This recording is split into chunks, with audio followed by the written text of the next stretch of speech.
I'm excited to be here with Charlie Campbell. And Charlie, you've been a football coach, you've been an athletic director, now you're with the State High School League. So you go all gamuts of, and you're a parent. Yep. So you've done it all when it comes to, I won't say dealing with parents, experiencing how parents can interact at a sport to make it successful for their kids or make it be a little challenging for everyone involved. So I don't know how to even get into this, but.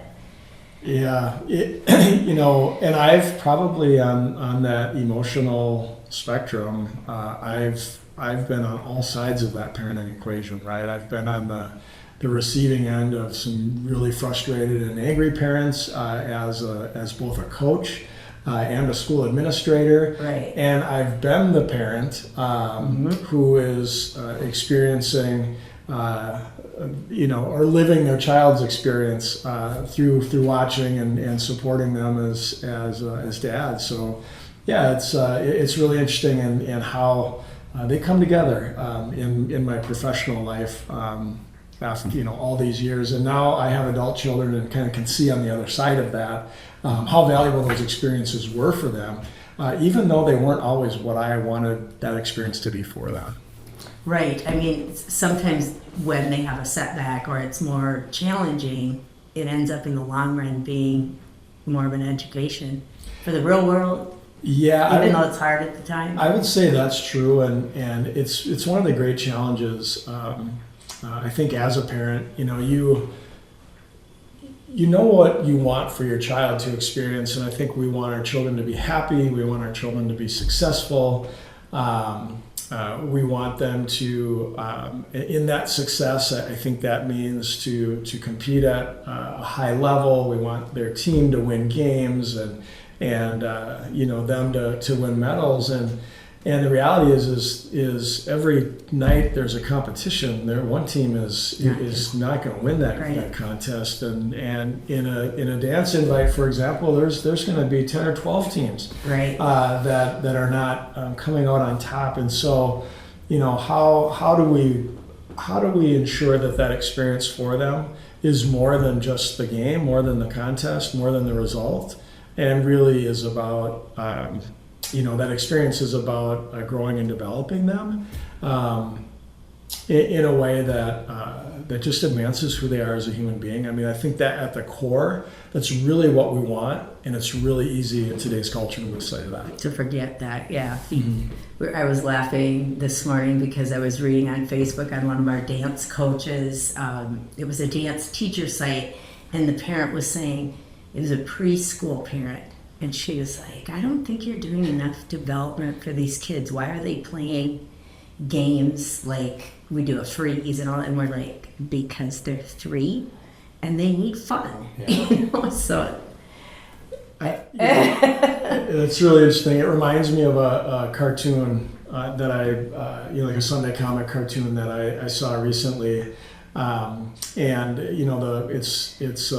parents are at the ultrasound, and at 9 weeks the fingers and toes will develop, and at 15 weeks you'll sign up for viola lessons. And you're right. I mean, it's that mentality that we take the adult things and we push them down to younger and younger levels, and we forget that it really is about having fun. As part of my involvement with the high school league, going back more than a decade in coaches education, we have talked about the research around fun and how important fun is, how important free play is for the developing brain, and what research has shown us time and time again, and it starts with the Michigan State study on sports, is kids participate because they want to have fun. Right. And it doesn't mean that we shouldn't set high standards and high expectations. It shouldn't mean that kids ought not to work hard for their successes. It should be both of those things, though. We do need to find ways that kids are smiling. And of course, the adults that are leading them need to be smiling as well. It should be fun. This episode is sponsored by Just for Kicks Camp. We offer camps for coaches, studio owners, and dancers, of course. And some of our Minnesota camps boast 1,000 kids at them. We do camps on location at your school or studio if you wish. And boy, if you go to camp, you come home a stronger coach and way stronger dancer, and your team really pulls together. Click on camps on the Just for Kicks website for more information. Do you have any insight at all on coaches that you've seen who I don't know where I'm going with this, but like who have a hard time making it fun and being competitive too? Or do you have any examples of ways to ensure that kids are having fun but still being successful? That's a really good question. I think each sport probably that kids are involved in lends itself for different ways to have fun.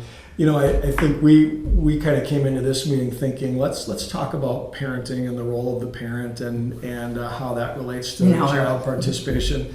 But I think one of those ways is very simply is for parents to know that their role is to be that support network for their child and to encourage participation as long as it is fun. Mm-hmm. When kids hear at home dialogue about you're not developing the kids enough, we're not winning enough games, my child's not playing enough.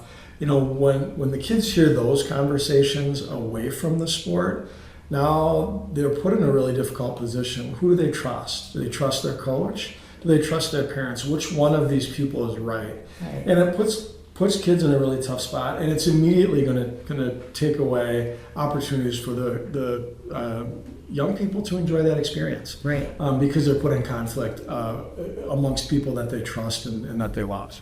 Makes it hard for a coach to be trusted. Absolutely, it does. When parents are undermining. So. Yeah, one of the phrases I used to use when I was coaching football is let the coaches be the instructional voice, and you can be the voice of support, and you can be the place where it's safe for your child to vomit about their frustrations and why they're not playing more and those kinds of things. And I think good coaches are constantly having that conversation with their student athletes, with their participants. They're really talking about the things that are important to being successful rather than results. Talking about effort, talking about being on time, talking about doing the little maneuvers and discipline things right. As a football coach, it was start behind the line. What does it matter if my toes are in the line? What does it matter if your toes are behind the line? What does it matter if you lined up a half a person? Like, those are the little details. If we can be successful in the small things, we can be successful in the big things. And so I really think that the parents do have a critical role in the enjoyment by letting the coaches be the instructional voice. And I think coaches have a responsibility to talk to kids about really focusing on the things they value that lead to success versus the results on the scoreboard and performance. We get measured a lot in society by performance, and those closest to the kids should just love them for being who they are. For sure, right. Everyone says the hardest ride is the ride home after the game. And I remember my own daughter, like when we'd be coming home from something, practice, she'd be like, I bet all the other kids aren't getting in trouble on the way home. And I'm like, oh, that's the problem of having a coach for a mom. But yeah, they dread that. Did they not measure up well enough? And I think sometimes the kids have an easier time accepting where they're at than the parents.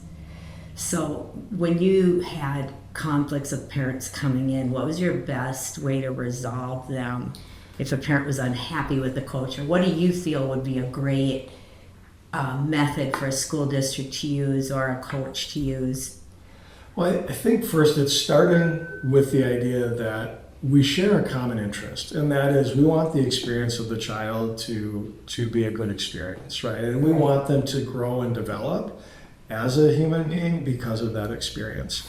How that happens, we might have different lenses or takes on the path for that.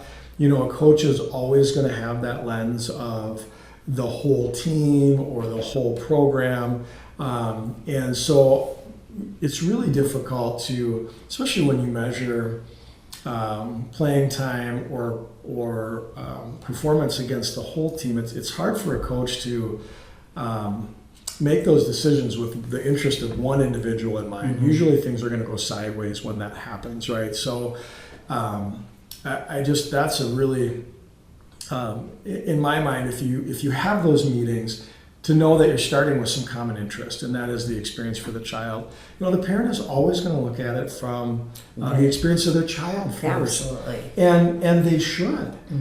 That's their parent. And I think about a wise Coach Stolsky quote, and it's be careful to ask the question you don't want to hear the answer to.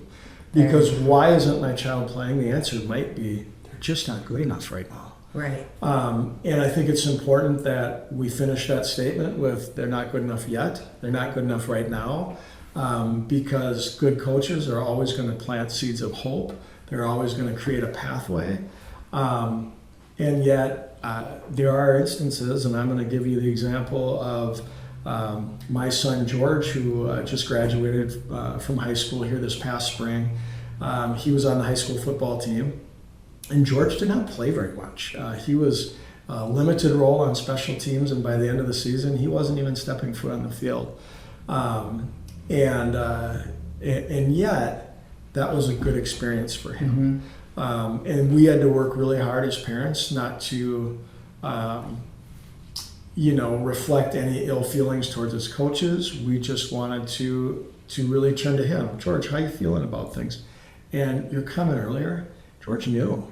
Right? He looked around practice, and then it was hard. There would be times a younger player would move up and into his role when he was thinking, I might have this opportunity this week, and then or a player from another position comes in, and that message kind of keeps. But his coaches always turn back to him. George, do you know what's really valuable? Your effort. You're always first in line. You set a great example, and they really focused on those qualities that lead to success. And so I think about dealing with conflict and having those really difficult conversations. One, I think coaches have to be ready to answer those questions, and in some cases kind of defend their decision. But also, let's not cheapen the experience to game time. Because I will tell you right now, my son is working with the Gopher Equipment staff, Division I football program. He's not a player, but he's highly invested in a Division I football program. He's using the skills of working hard, being on time, being a team player, being respectful, following directions. Like he learned a ton of skill through football, even though he wasn't playing on Friday nights during those games. And he's applying those today and just having a really great experience and expanding his network, learning additional skills, learning how to balance the academic life on top of all of that, and really is in a healthy place. That's a good thing. And I think back to a year ago this fall, it's hard to watch him not play. Yeah. As a parent, that's hard. It is. And I think that's another piece. Good coaches understand that too. Oh, right. And I feel as a coach, that's one of my most difficult things to still handle after all these years. When a kid gives their all and they try so hard, and they're sometimes the hardest worker there, but they just aren't they don't have a natural talent. They have to work harder than other people. I mean, it's just like school. Some people are great at math, some people aren't. And it's hard to see kids put in that much time and effort and not get to where they want to go, but still find a way to think it's valuable, which I do. I think there comes a point where sometimes they have to make a decision. Maybe this isn't for me if I'm putting in all this time and I'm not getting to where I want. And I don't see that as a bad thing. If they may think they're a quitter, and I don't see it that way. Mid-year I might, but but yeah, there's learning experiences in every turn when you're coaching and kids, because every year it's going to be different too. It will be.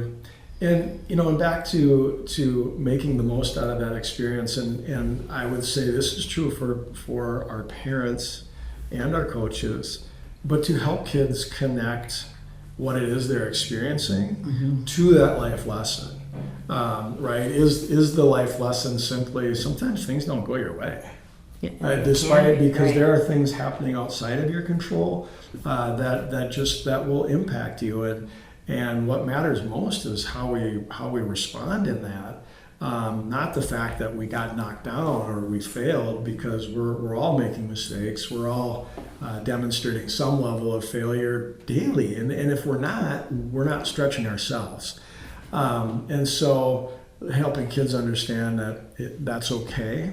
It doesn't reflect who you are, but here's the lesson in this. And you may not see it now, but you're going to. And I think, again, parents, coaches, just helping kids, see those lessons. One of the things that I learned as a coach, and it took me a while to get there, Cindy, because I was all about chasing the win when I started coaching, right? I mean, Like everybody is. what you do, you chase that win. And the last part of the years that I was coaching, I told the kids very directly, we're not going to talk about winning. What we are going to talk about are the things we value that we believe lead to success. And so those were always the points of emphasis we made as a coaching staff, and it's what I encouraged our coaching staff. I just said, why would we put ourselves in a position as a team or even as an athlete to say, I just had the best performance of my life, where as a team we played as well as we've ever played, but that team beat us. So now we're walking away and we weren't successful. I think if that's our only measure of success, we're not doing that right. And I think that's a really good lesson for parents too. Well, then you're going to be unhappy more times than not if you have that as your only barometer to see your success. Correct. I read a book by Coach K from Duke, and one of the things he said that I've always used and loved is there's going to be times when you win and everything wasn't right, and maybe you shouldn't have won. Yeah. And there are going to be times when you lose, when you had a lot of things that were right and you didn't win, So you got to you just have to go for how you do that very day and be happy with success rather than always, I feel like parents right now, especially after our state championship, are like, well, are you going to win this year? What the heck do I know? We haven't had one practice and, Yeah. it's and everybody else is time. going to practice. Everyone else is going to get it. It's a day at a time, and that can't be our only thing that we're looking at is if we're going to win. Right. And you hear it all the time, right? Focus on the process. Yes. Let the outcome, take care of itself. And, I was thinking as I was thinking about coming into this conversation today, I was, what are key components or key messages to share? And, I think the parent of a student athlete it's really a lot the same as what happens in the classroom, right? Except I think parents maybe get over involved in the after school programming compared to the day to day. I think about, did you do your homework? Did you study for the test? Why is this grade not happening? And parents are, I think, more apt to have that conversation with their kids and allow the kids to do the necessary things to kind of remedy that situation. Where in athletics, parents seem to be a little bit more quickly to step in front and kind of knock down some of those barriers and pave that way for playing time and just those things that might be challenging for student athletes. So it really isn't any different. That this should be that part of that educational experience, and the questions parents should be asking: are you working hard? Are you being a good teammate? Are you showing up on time? I'll remember one parent meeting that we had, and it was coach, child, parent, and myself as the administrator, and the coach just very gently asked the student about the practice the day before, and tell me about this drill, and do you remember that drill? Yeah. Tell me about your effort in that drill. Well, the kid just kind of put their head down, and they had to say, I really wasn't working that hard. And, for the coach to very plainly communicate to the parent with that question, I'm watching that practice. We're constantly evaluating these children. And for the child to acknowledge, I don't always give my best effort. Yeah. And it was, and the parent was very quick to go, okay, that creates a new reality for me. And at that moment, it was really powerful because we all became allies in that room. The child is saying, I need to own my part of this. The parents said, there's more to this story than I thought from somebody that's just watching, in the bleachers, that there's a bigger picture here. And then we got to close that conversation with the coach saying, I'm going to coach you and we're going to treat you well. And we're going to try to give you all of the tools that we can to put you in that position to improve your skills. But let's not define your success on this team or even your enjoyment on this team by what happens in the game. And that's hard. But it was a really powerful conversation, and I think we ended in a really good place. That's good. That's neat. I think it is valuable to have the student there with the parent. I when you were talking about it, I was thinking about one we did at the studio where we had a kid that didn't make the A team, and I was thrilled to have the meeting with mom and daughter, because then, we were saying, you're not the, do you feel like you're the hardest worker here, or are there days where you're showing up late and putting in a mediocre effort? She was like, yeah, she admitted it. And then the mom was kind of, so that gets, okay. So I wanted to switch to another topic. Still parents, but I hear a lot of dance coaches at camp in the summer saying, okay, our parents run the booster club. And because the parents are some overly involved in the booster club, they feel like being on the booster club then entitles them to special treatment, and they're overstepping and trying to spend the team's money. And I've never had a problem with that for a long time, because I don't allow parents to run our booster group. If we need help, we ask parents, and our parents are great to help when we need it, but Julie and I are in control of our funds for our team. And I think for us that works better, but for some districts, the parents are in charge of the boot. Any comments there? Yeah, that is tough, and I think that is probably going to look different from Every school district to school district based on how they want the accounting of that to happen. It could even be different within a district from program to program, just based on who's been in charge of that program, and have there been a lot of leadership changes, and whatever. Like there probably is a lot of factors in that. I would say that I know we're talking parents, but from the coach perspective, it's really establishing the expectation around the booster club. We're going to raise money because we have a particular need. Right. Setting some boundaries or process about how we're going to spend money and what we're going to spend the money on, so that there's some common agreement and some common understanding. I would say coaches should lean on their activity administrator to help them when they can. But I would also say, that the one constant is the coach, right? The parents are always going to turn over in that role. So really, I would say engaging strongly, being a leader, casting a vision and working towards that vision.